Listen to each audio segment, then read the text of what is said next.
We're going up the tower, Madeline. No, let me go. We're going up the tower. You can't, you're afraid. I have to, it's my second chance. But you knew that day that I wouldn't be able to follow you, didn't you? Who was at the top when you got there? Elster with his wife? Yes. And she was the one who died. Not you, the real wife. You were the copy, you were the counterfeit. Was she dead or alive when you got there? Dead, he'd broken her neck. Took no chances, did he? And when you got there, he threw off the tower. Was that it? But you were the one who screamed. Why did you scream? I wanted to stop it, Scotty. I ran out to stop it. Why? Because you played me so well up to then. You played his wife so well, Judy. He made you over like I did, but better. Not just the clothes and the hair and the look and the words and the manner and those beautiful phony chances. Did he rehearse you, train you, teach you what to do and what to say? Yes. And you were such an apt pupil. What fun you two must have had playing games with me. And the necklace! Carlotta's necklace. That was your mistake, Judy.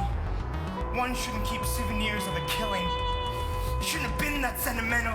What are you gonna do, Scotty? I loved you, Madeline. I was safe when you found me. There was nothing that you could prove. But when I saw you again, I couldn't run away. I loved you so. I walked into danger and then you changed me again because I loved you and wanted you. You love me now, Scotty. Love me. Keep me safe. Too late, too late. There's no bringing her back.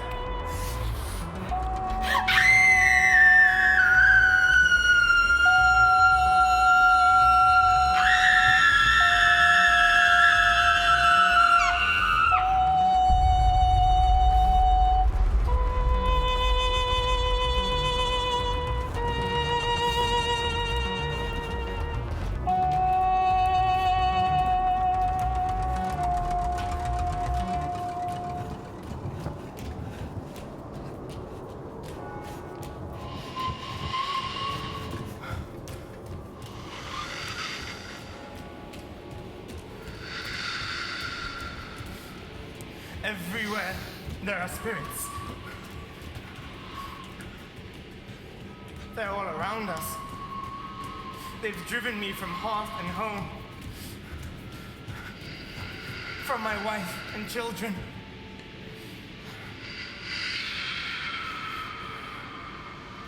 That is my fiancée. What she and I have experienced is yet more remarkable than the story you tell me. I will tell you. That small town where I was born.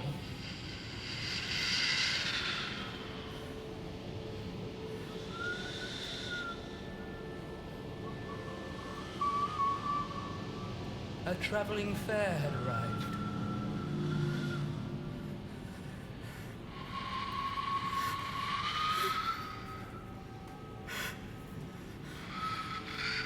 And with it came him!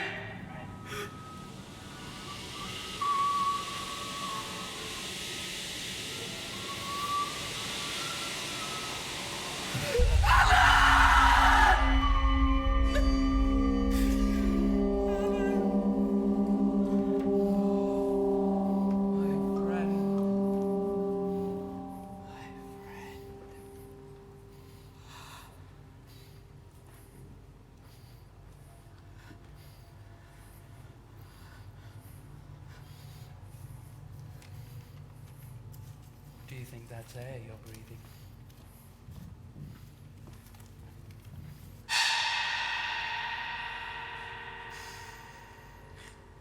And then he placed his hands upon my own. He smiled to give me some encouragement and set me on to enter secret things. Sighing and sobbing, moans and plaintive wailing, all echoed here where through no star shone. And I, as this began to weep.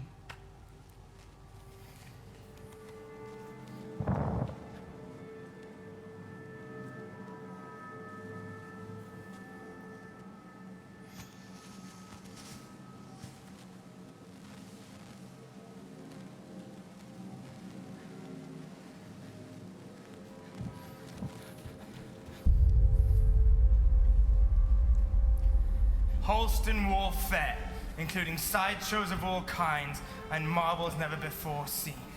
Holston Wall Fair, including sideshows of all kinds and marvels never before seen. Holston Wall Fair, including sideshows of all kinds and marvels never before seen. Holston Wall Fair, including sideshows of all kinds and marvels never before seen.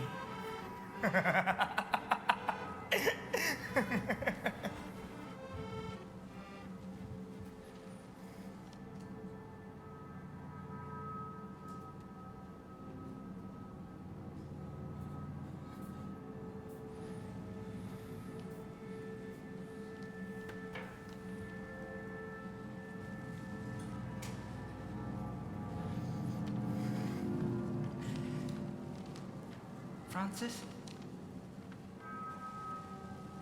Francis? Francis?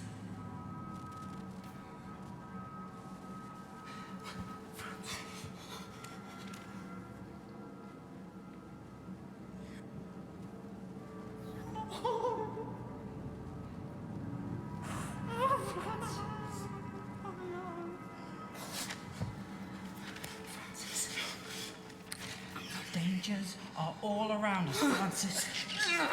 But you can't let it stop you from living your life. A little candy, a toy, or an apple can suffice to lure a child to his or her doom. But you can't worry about things that might never happen. Holston Wall Fair, including sideshows of all kinds and marvels never before seen. Let's go to the fair, Francis. Let's go to the fair. Let's go to the fair. Francis, let's go to the fair. Let's go to the fair.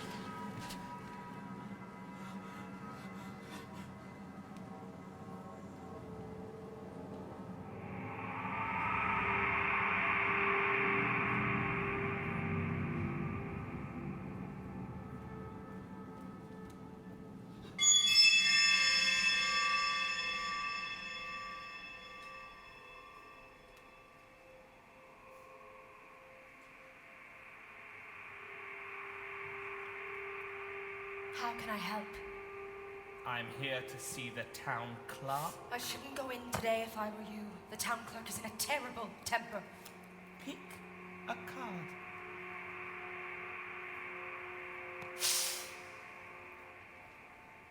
In that case, in that case, in that case, in that case.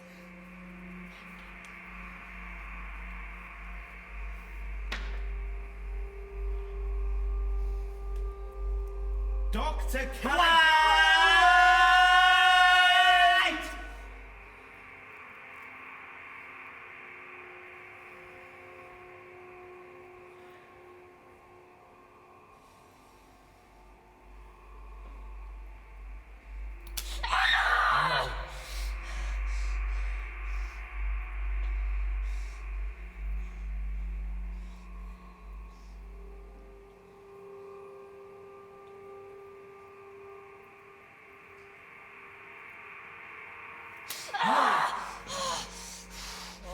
Did I hurt you?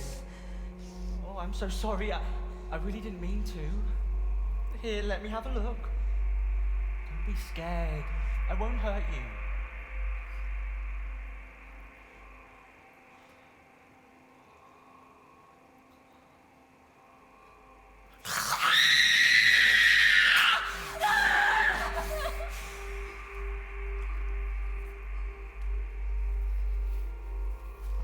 To apply for a permit to show my exhibit at the fair.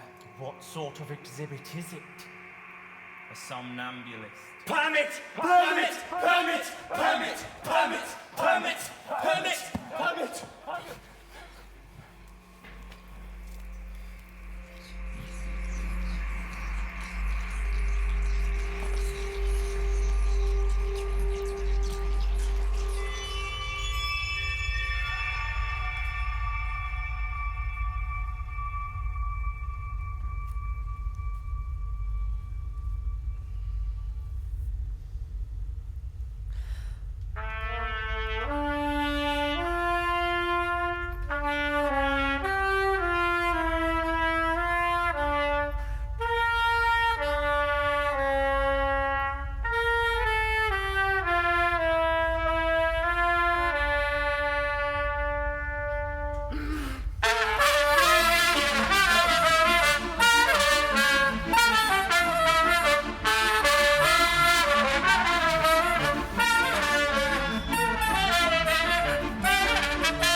the whiskey Vodka.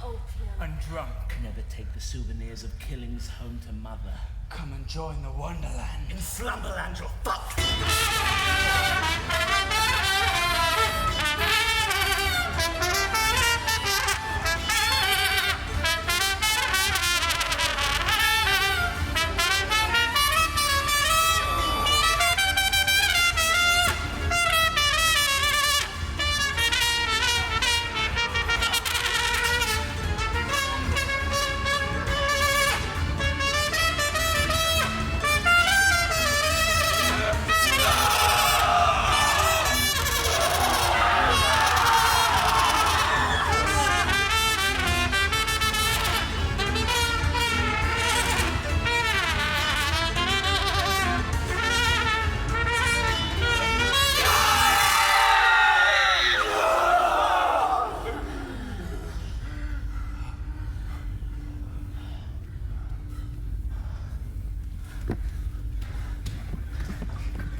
You and this, not just because You're cuter than I thought.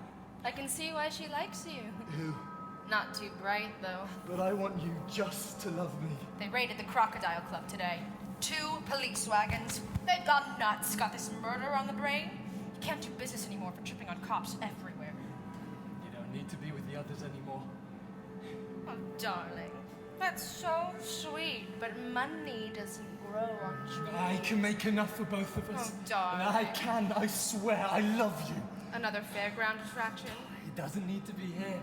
This isn't the only place that's real. Listen, I've been on the outside before, and it isn't any sort of wonderland. I love you. You have to love me. I want you to love just me. So, you think you're the one? Don't you have some place to be? Between you and the police, there's no privacy anymore. I'm fed up of No, it. don't mind! Let me let you in on a little secret. One more word, and tomorrow just won't exist.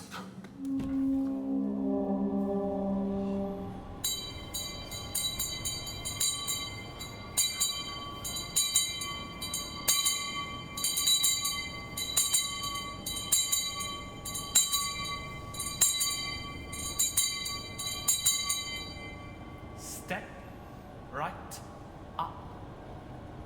Now showing for the first time. Here you shall hear shrill cries of desperation, and see those spirits mourning ancient pain, who all cry out for death to come once more. And then you'll see those souls who live in fire, content to hope. Whenever that time comes, they too will be among the blessed choirs. The battle standards of hell advance, marching towards us. One of these lives has a future. One of them does not. Why do my eyes hurt? Open my eyes for me, that I might see the stars. That night saw the first of a series of mysterious crimes.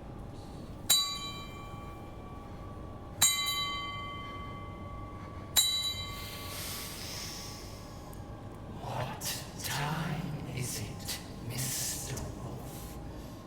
1 o'clock. What time is it, Mr. Wolf? 3 o'clock. What time is it, Mr. Wolf? Midnight. All the better to eat you with.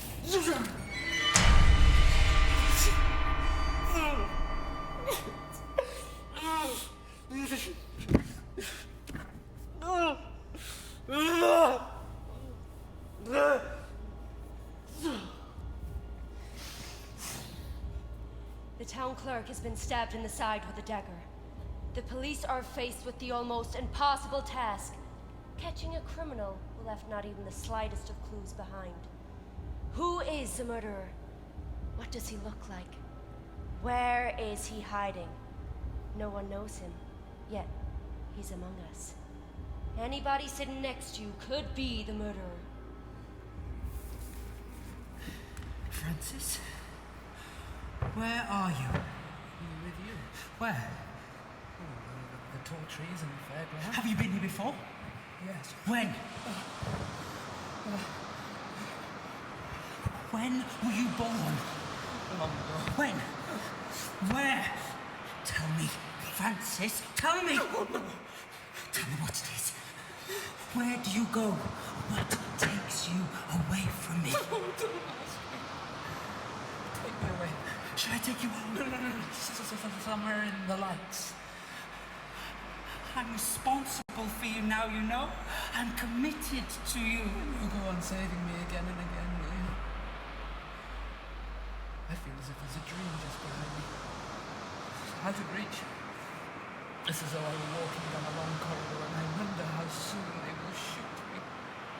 They shoot you always from behind in the back of the head without warning. I must keep walking. At the end of the corridor, there's nothing but darkness. And I know when I reach the darkness, I'll die. What else? Have you ever had a dream, Alan? A dream you were so sure, so truly sure was real?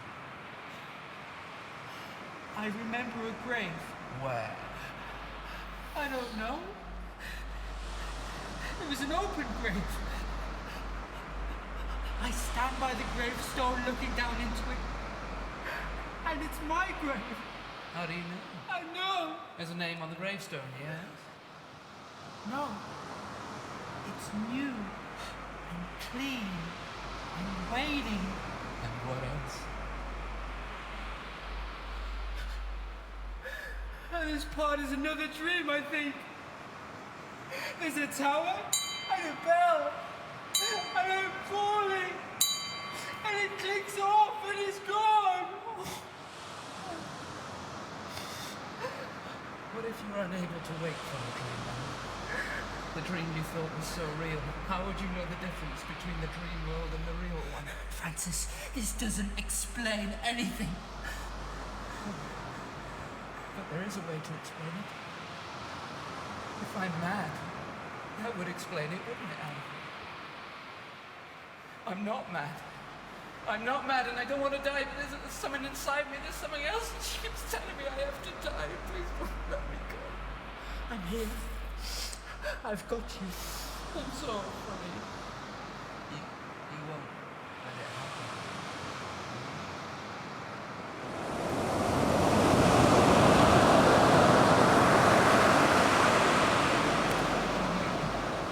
Stay with me. All the time. Come on, Francis. Let's go to the fair. Everything will be fine. I'm surrendering. I say I'll come, though I fear this may be news.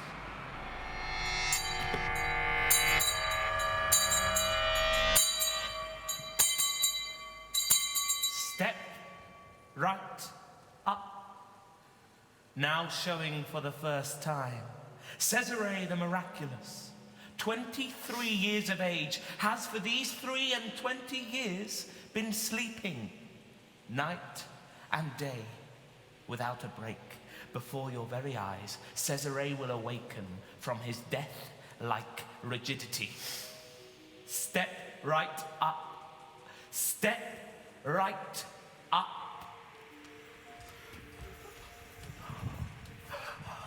Oh, what is it then? What's wrong? Why delay? Let's go. Why wait? Surrendering, I say I'll come. I fear this may be lunacy.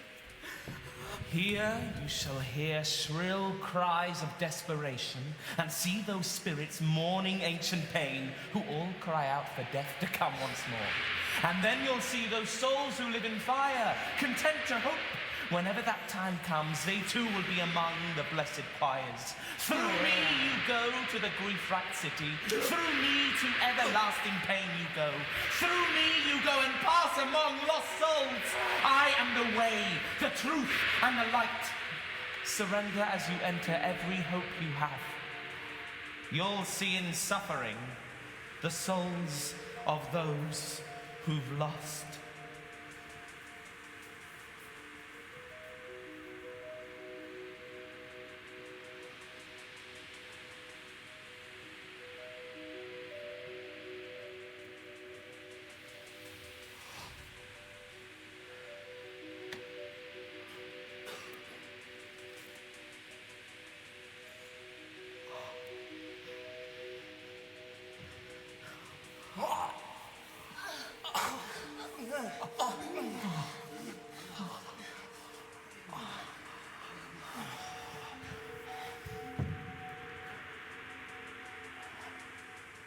Cesare, do you hear me?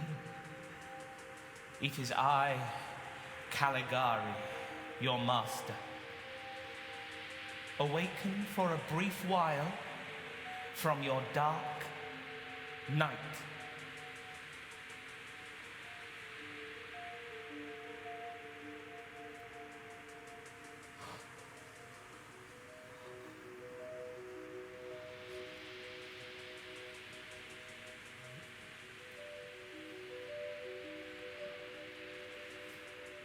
Ladies and gentlemen, Cesare will now answer any question you like to put to him.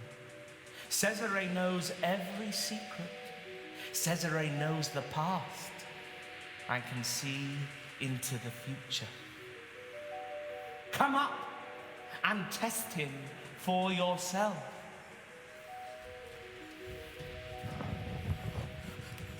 Oh, I have to go. No, you can't, you're afraid. I have to. It's my second chance. For yourself. Oh, I have to go. No, you can't, you're afraid. I have to. It's my second chance.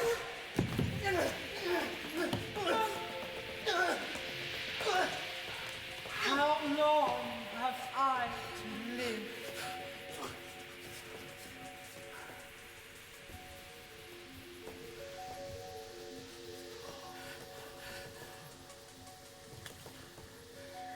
Until tomorrow's dawn.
It's an honor to meet you. No, the honor is mine. Please. I imagine that right now you must be feeling a bit like Alice, tumbling down the rabbit hole. You could say that. I can see it in your eyes. Tell me, Francis. Alan, why are you here? Do you believe in fate? No. Why not? Because I don't like the idea that I'm not in control of my life. I know exactly what you mean. Let me tell you why you're here. You're here because you know something. What you know you can't explain, but you feel it. You've felt it your whole life. Felt that something's wrong with the world. You don't know what, but it's there. Like a splinter in your mind, driving you mad. It is this feeling that has brought you to me. The truth is hidden inside a dream. The whole world is a dream that has been pulled over your eyes to blind you from the truth. What truth? That you're a slave, Francis. You're trapped in a prison that you cannot smell, taste, or touch.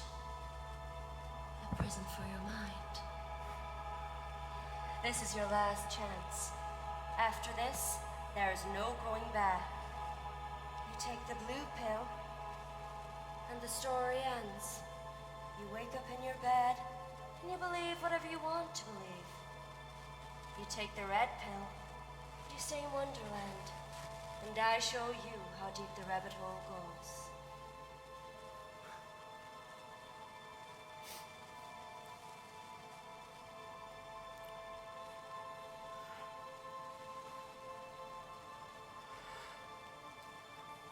Remember, all I'm offering is the truth, nothing more.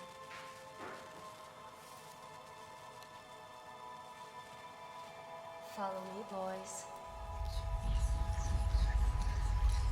Alan, what does this mean? It means buckle up, Dorothy, 'cause Kansas is going bye-bye.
to tell you, it has to be done.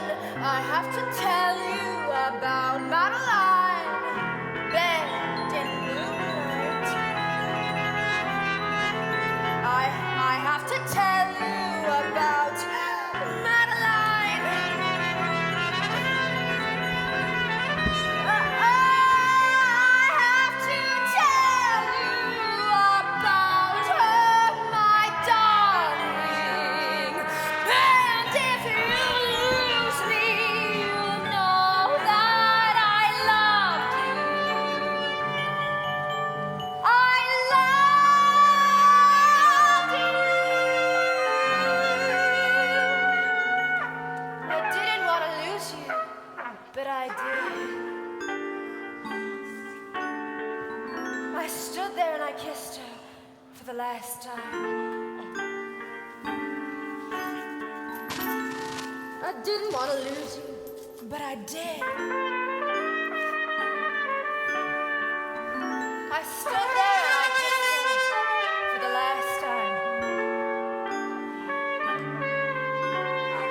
I wanted to go on loving you. I wanted to go on loving you.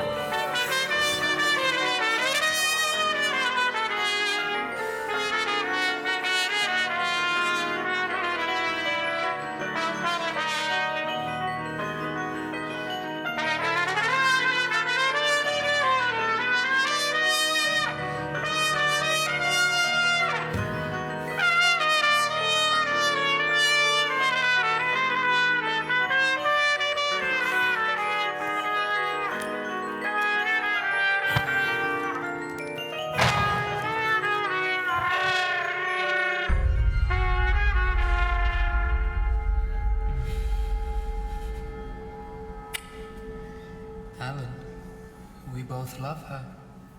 We must let her choose, but whatever her choice, we shall remain friends.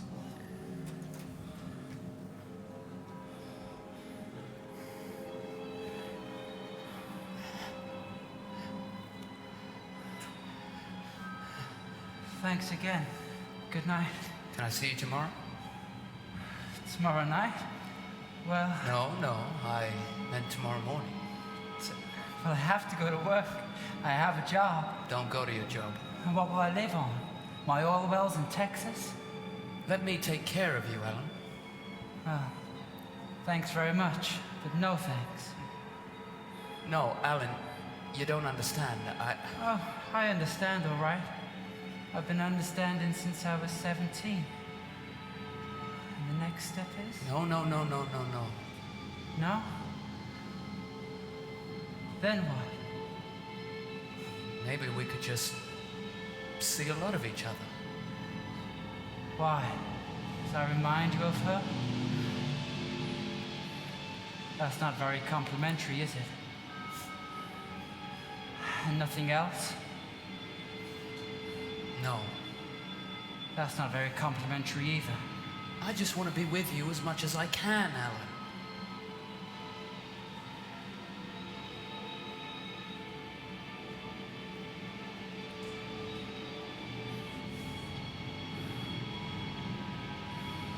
Well, I guess I could phone the store in the morning and make some excuse.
You like him, don't you?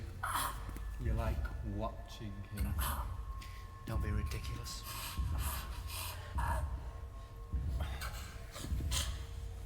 We're going to kill him. Do you understand that? He's going to die, just like the others.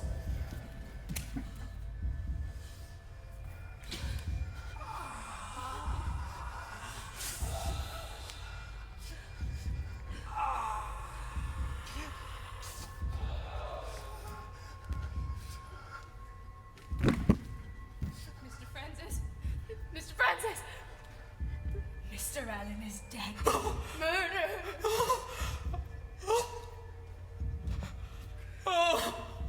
Oh, Alan. Oh, my poor Alan.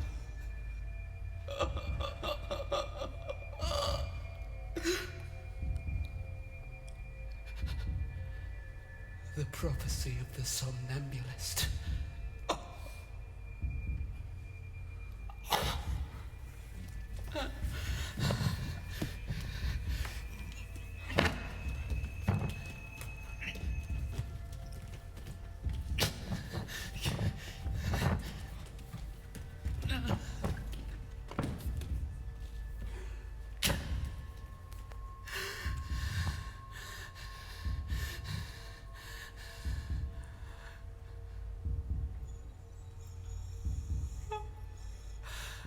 The dream shocks. The dreams, coils, shocks, cowards to sleep, wish to sleep, sleep the death, sickly whip, shock, no! Be no traveller undiscovered, sweat a weary, pale, cast flesh, death, puzzles a sea of sweat, lifelong heartache, under the traveller who whips us sick with a grunt, and bear grunt, and bear run, and flesh rub to take that flesh to be that flesh. And like a man whom sleep hath seized, I fell. I will not rest until I get to the bottom of these terrible events. 20, 19, 18, 17, 16, 15, 14, 13, 12, 11, 10, 9, 8, 7, 6, 5, 4, 3, 2, 1.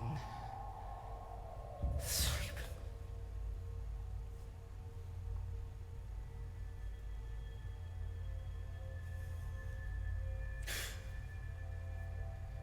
Alan has been murdered.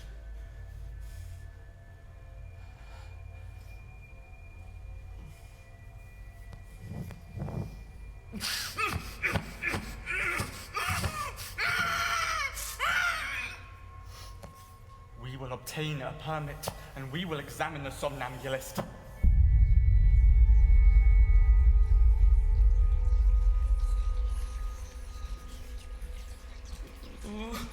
Oh, Alan. Oh, Jay. Oh, Alan.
He's a murderer! He's a murderer! He's a murderer! Somebody Catch him! Get him! He's a murderer! He's a murderer!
You are wrong, and you will lose everything. You are considered, sir, by many authorities to be the most dangerous man alive. My colleagues believe that I am wasting my time with you, but I believe you are willing to do the right thing.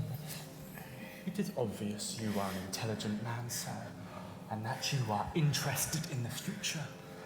That is why we believe you are ready to put your past mistakes behind you and get on with your life.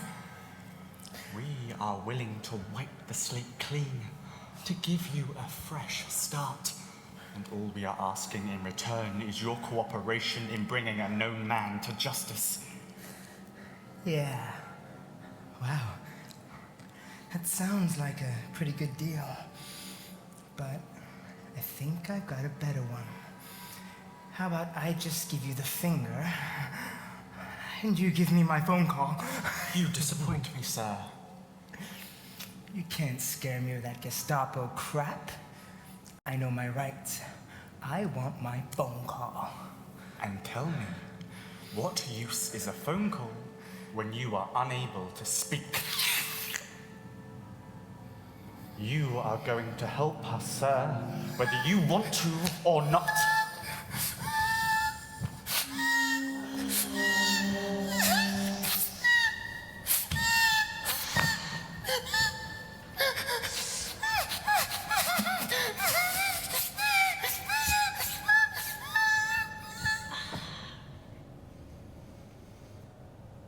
We have obtained a permit, and we will examine the somnambulist. Oh, such slander, besmirching a good man's name with nothing but gossip for evidence. Wake him up. Host and wall killer caught. Absence. Long. Worried by Francis. Worried by Francis's long absence. I had nothing to do with the first two murders, so help me, God. The old woman, it's true. I wanted to kill her with a dagger similar to the to throw suspicion on the mysterious murderer.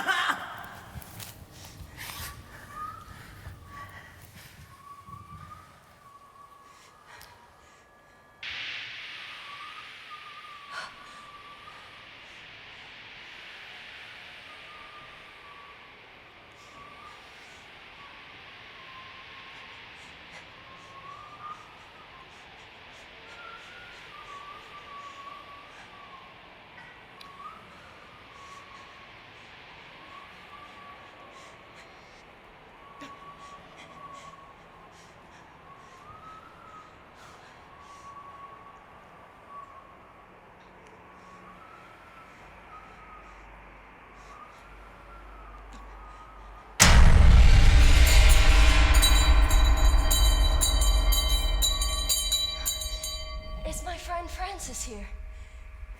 Here you shall hear shrill cries of desperation, and see those spirits mourning ancient pain, who all cry out for death to come once more. And then you'll see those souls who live in fire, content to hope. Whenever that time comes, they too will be among the blessed choirs. Through me you go to the grief-racked city. Through me to everlasting pain you go. I am the way, the truth, and the light. Surrender as you enter every hope you have. You'll see in suffering the souls of those who've lost. I don't know if you're ready to see what I'm about to show you.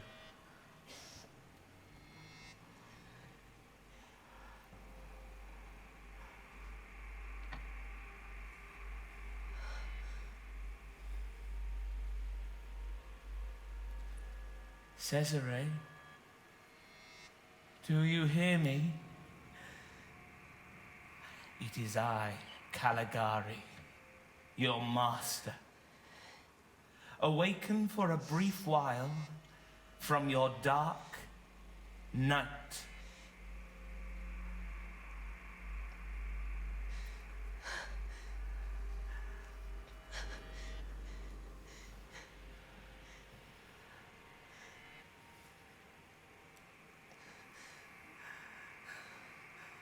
Cesare will now answer any question you like to put to him. Cesare knows every secret. Cesare knows the past and can see into the future. Come up and test him for yourself.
Jane, it can't make much difference to you.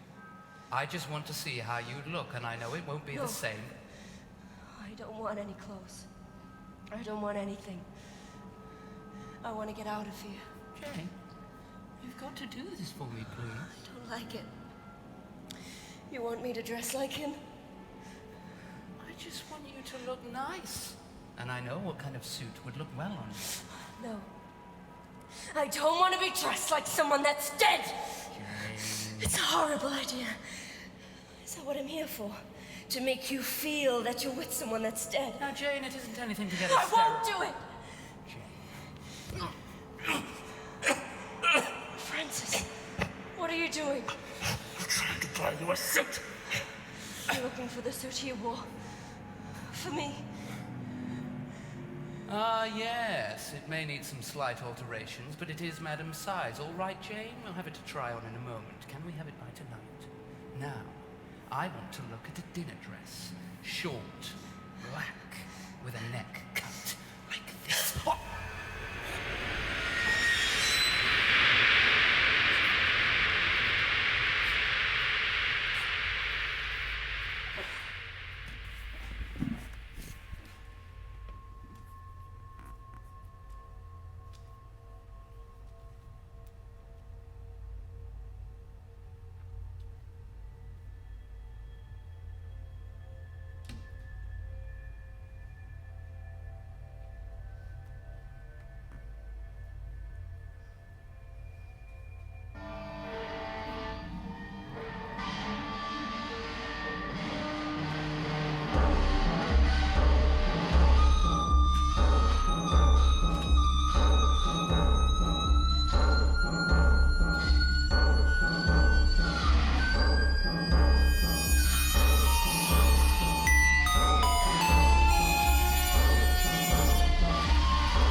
Any soul.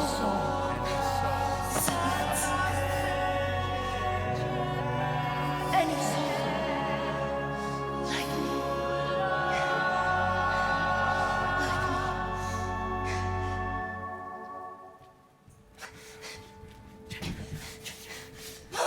Heavy and accursed, endless rain falls there in 3 circling am I.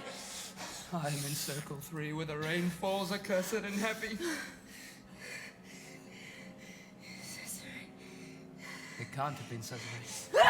He was asleep the whole time. I've been watching him for hours. Cesare!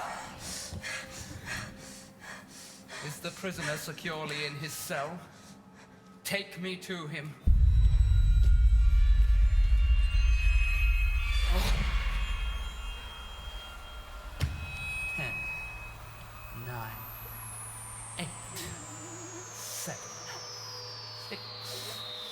Five, 4, 3,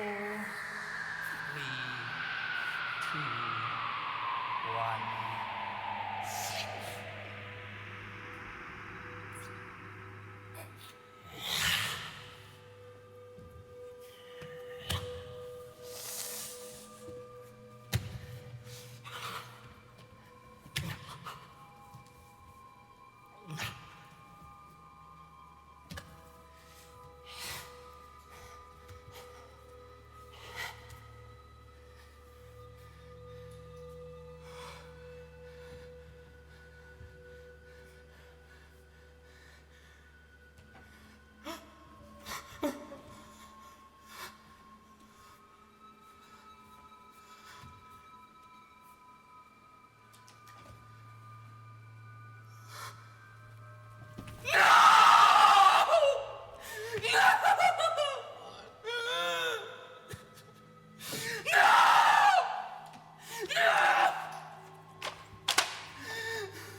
Do you have a patient here named Dr. Caligari? No.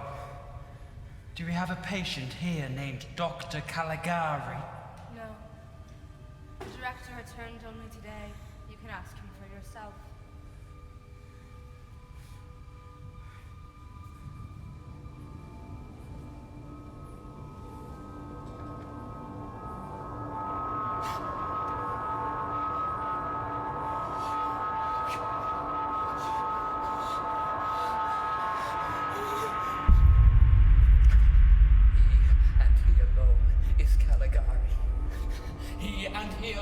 Caligari!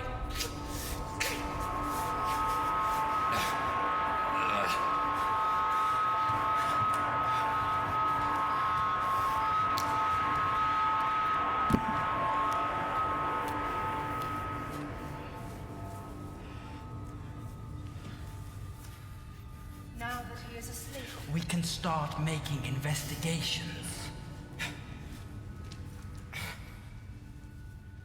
Somnambulism, a compendium from the University of Uppsala published in 1726.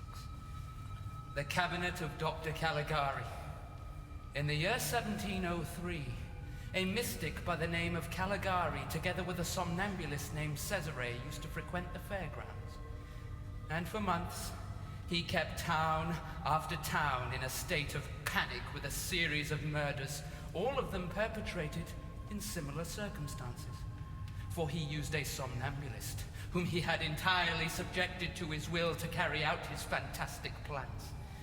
By means of a puppet figure, modeled in the exact likeness of Cesare, Dr. Caligari was able to allay any suspicion that might fall on the somnambulist.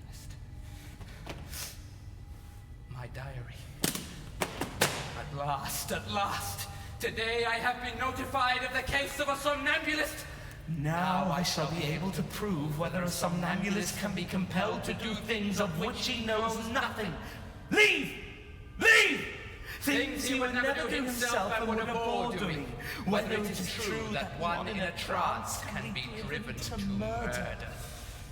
At last, the desire of my life is fulfilled. Now I can unravel the secrets of this Caligari. I must know everything. I must penetrate into his innermost thoughts. I myself must become Caligari. I myself must become Caligari. I myself must become Caligari. I myself must become Caligari. I myself must become Caligari. I myself must become Caligari. You take the blue pill, the story ends. You wake up in your bed, you believe whatever you want to believe. We found the sleepwalker, dead in the fields. Mr. Director, drop your pose. You are Caligari. Here you shall hear shrill cries of desperation and see those spirits mourning ancient pain who all cry out for death to come once more. And then you'll see those souls who live in fire, content to hope. Whenever that time comes, they too will be among the blessed choirs. Through me you go to the grief-racked city. Through me to everlasting pain you go. I am the way, the truth, and the light. You'll see in suffering the souls of those who've lost.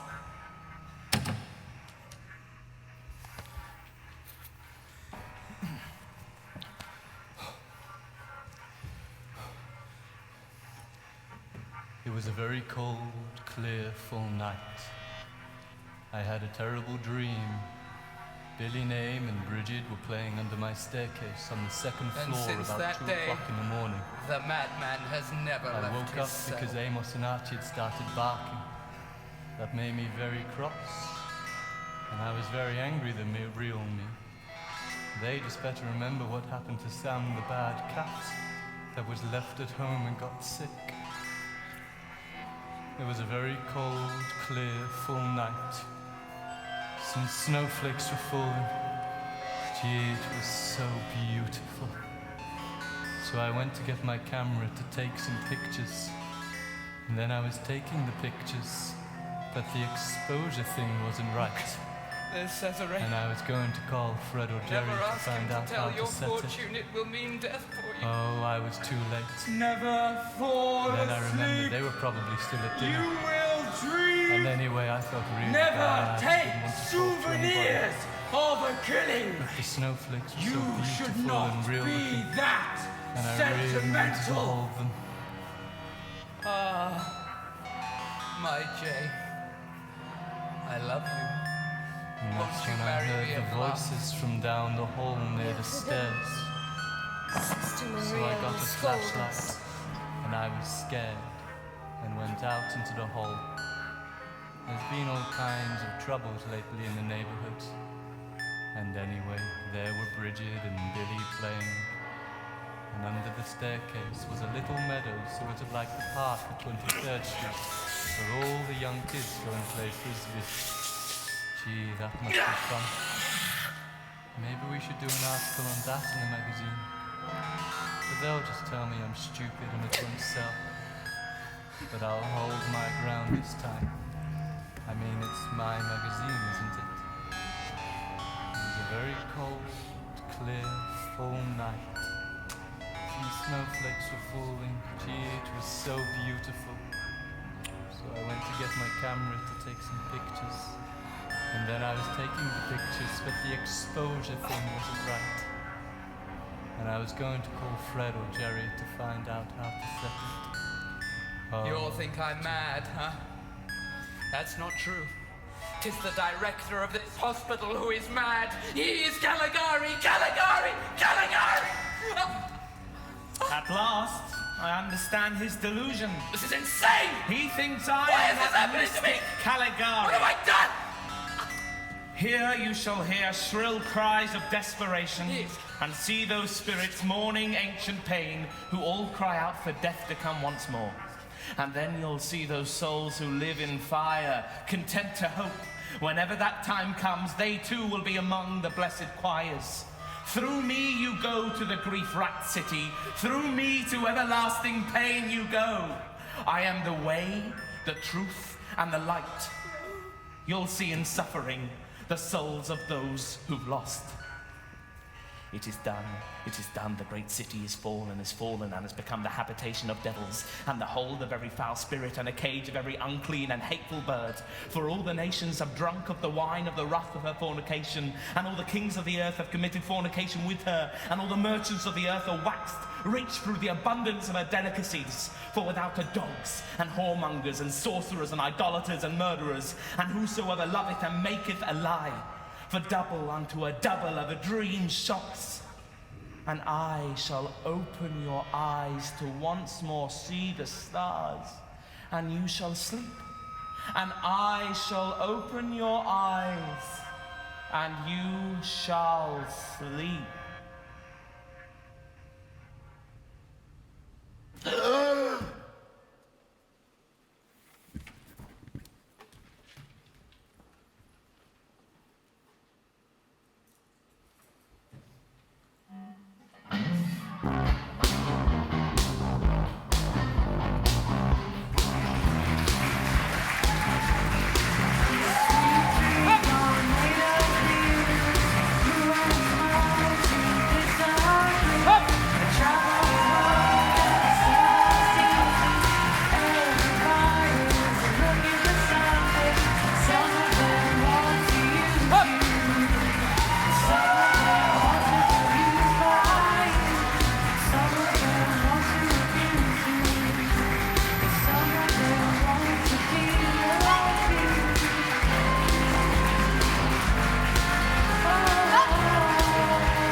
Everyone, just as a reminder, we will be holding a short question and answer session. Please don't hesitate to approach the cast or the band and come up with any questions that you might have for us. Thank you very much.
Thank you so much for coming.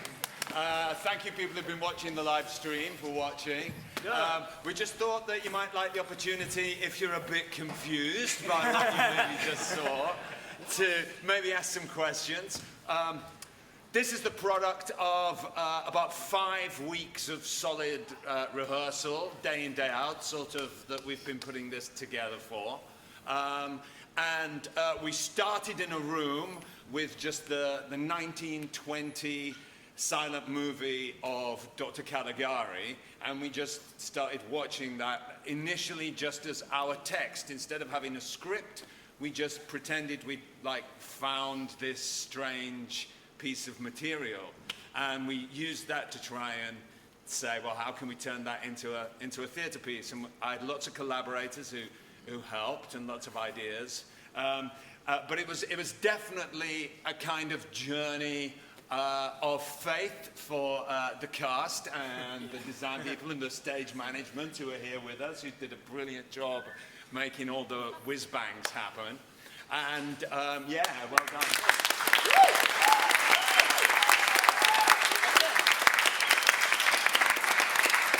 So a huge team of people helped us put this together. I would sit in production meetings surrounded by like about 20-odd people asking me questions. And we ended up with what we've got tonight. So after what you've seen, it'd be really interesting to just see if you've got any questions for the cast or myself or stage managers at all about what you've just seen. So now.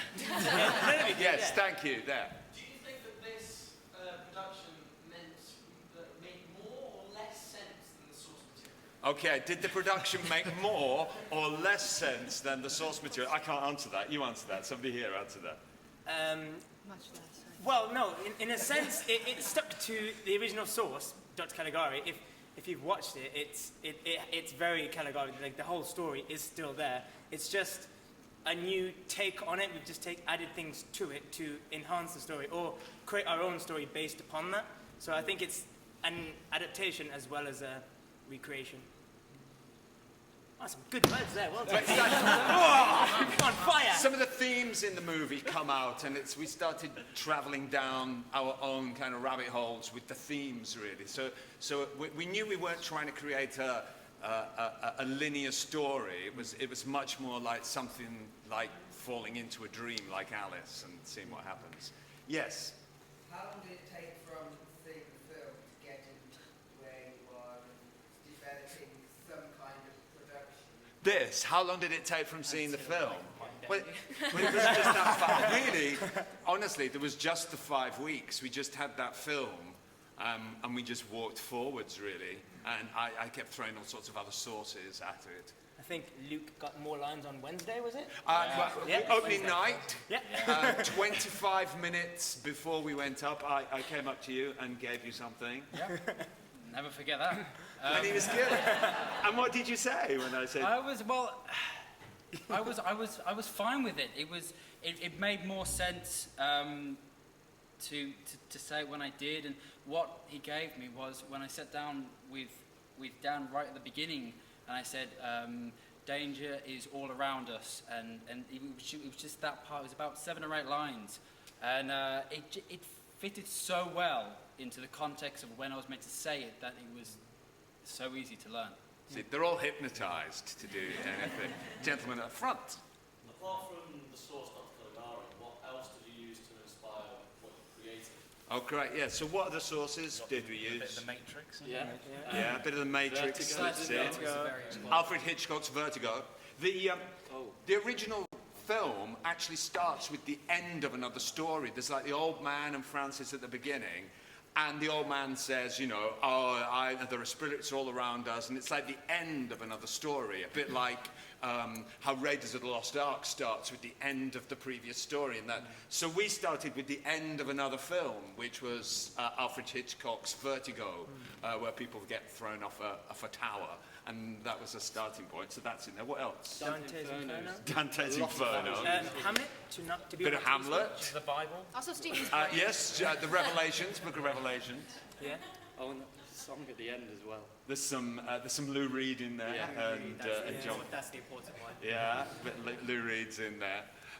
It was wherever anything sort of brought similar themes to us. The idea is that when you look back 100 years to 1920, this movie has been so influential on so many different things, and not just movies, but products and pop stars and all kinds of things. Every horror movie has all these kind of images in it from this original movie.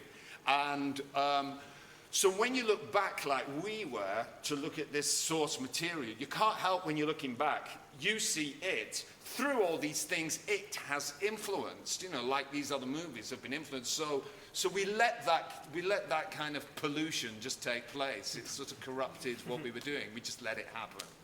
I suppose we should also mention that you were all hypnotized, weren't you? Oh yes. Went through Not all successful. Do you want to talk about that? Yeah, we went through a little kind of workshop, I guess. Of this guy came in and Josh Brown. Did some. I forgot my name. I thought my name was George. Yeah. Yeah, and I and what happened to you? I forgot how to speak in general, and how to stand up. But it was very weird. It's not as you imagine it to work. Like, you're not in this weird trance. You kind of just persuade yourself that it works, and then your brain just tricks you. It's I very feel like it weird. was ultimate relaxation. Rather than being, oh, I don't know what I'm doing, I'm so chill that I let it happen. It didn't work with everyone. No. No effect on me whatsoever. But we wanted to see what it was like to, because this is all about people, the play is all about people doing things against their will. They want to do something and they find themselves doing something else. They don't quite know what reality is. So I wanted you to feel what it was like, to try and speak and not be able to speak, or to try and stand up and not know how, or people didn't know who I was, which it would have been good if that had lasted, maybe. Any more questions? Yes, gentleman in the middle. As actors, what was the most challenging thing about this production? What was the most challenging thing as actors about being in this production? It's probably the style. So, within our training, it's so focused on naturalistic acting and kind of finding the truth within things. So, for me, personally, it's the style, because it's so stylistic, and you've just really got to push yourself to just go with it, rather than saying, oh, I need to find the truth behind it, there needs to be truth, and just go with the style, rather than it's kind of going against what you've learnt. So that's probably the hardest thing for me. Also, integrating movement within acting is quite a daunting thing, especially for me, as not a natural kind of mover in general. But so that was scary. But you just got to merge the two and find a happy medium, and it will eventually happen. And it will just sort of, one will influence the other, and it won't be movement and acting. It'll just be. There's a reason for the movement, and there's a reason for the acting. So it is like you say. There's not just the movement going, oh, we're going to do a sort of a dance piece now, and in the acting it was trying to merge those together and go, what is the reason behind it, why are you going into that section, sort of thing. Did you have a question? Yeah, I think my question was answered, but it was, what was the idea behind getting the audience to stand up? Okay. Well, you stood up. It was again, just making people do things and seeing if they do it, and they did. You know, that's it. Yeah, We've probably got time for about 2 more questions. Yes. From a stage management perspective, what was it like to go from a film into like a full show? I think that's a good question. From a stage management perspective, what was it like to go from a film to this full show? I think Sarah is the person. Sarah is fortunately the best person to answer. She's hiding. She's still in her little box. Sarah's hiding in the production box, but I'll answer with Sarah. Is that Sarah built the script with the cast, so Stephen and the cast would throw all these ideas from Sarah. She had nothing. So ordinarily a stage manager would be given a script and they put what's together called the prompt copy, and it's called the book, so they put that together. So Sarah started with a blank piece of paper. So she has built this script and put it all together to have the show as it stands today, and everybody's then been receiving copies of the script, all the freelancers, so the lighting designer, sound designer, etc. And every edit, every line change, every tiny change to a line, Sarah's got that down so that everybody's on the same page. So it's been a run, hasn't it, Sarah? And they've kept you on your toes. Bit of a challenge. Sarah's one of our second-year stage management students, so this is the first time Sarah's ever DSM'd a production, and to do a show as busy as Caligari, she's really risen to the challenge. Sarah, how many lighting cues are there? 192. That's it. And how many sound cues are there? 52. Only 52. So that's nothing. That's barely 1 a minute. Yeah. So she's quite busy up there. Anything else? Any last question? Yeah, from the middle. You've gone for the style point of view of painted faces, painted down. What's sort of the inspiration behind that? What does it represent? Is it different? Okay. So where does this kind of this white look come from? Well, there was quite early on we did a little Buto work, and it's all very much finding something within you. And we watched countless videos of it, and they're pretty much painted white completely. Very small underwear as well. Yeah, we had a session with a great guy called Gareth, who I'm sure was here just then. He ran off. Oh, he ran up quick. Gareth Summers. We did some work on Buto is a Japanese expressionist movement that came about in the 1970s.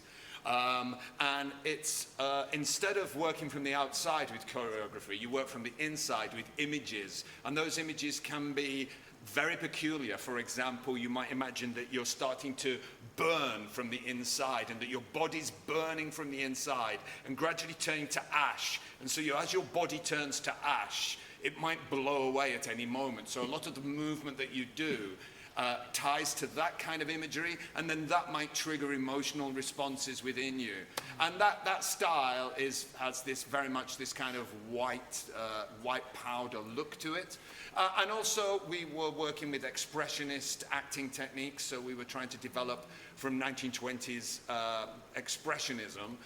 And again, it's trying to get rid of any sense of individual character by just having a blank piece. And also, because of all the projections, I knew it would look nice when they got projected on. We could see their faces. Also adding to that. Yeah, go. In Caligari and in lots of other films from the period and horror movies in general, there's a lot of images of hands. So aside from, you must have seen it a lot when we were doing it up here, there's a lot of this look. You don't know who it is, but there's hands and they're coming to get you. And so I think, aside from the blank face thing, it was very important for Stephen, for us to have our hands painted white, because they're just so important and emphasized in the piece and in Caligari itself. That's right, hands and face. And you look, there's some very stylistic makeup at the time. It's all about trying not to be naturalistic. Listen, thank you very much for coming watching. Thank you for your questions. It's been a real pleasure to share it with you tonight. We had a great time doing the show, and thank you very much for that. Thank you. Thank you. Thank you, people watching on the live stream. Bye-bye, bye-bye, thank you. Thank you very much.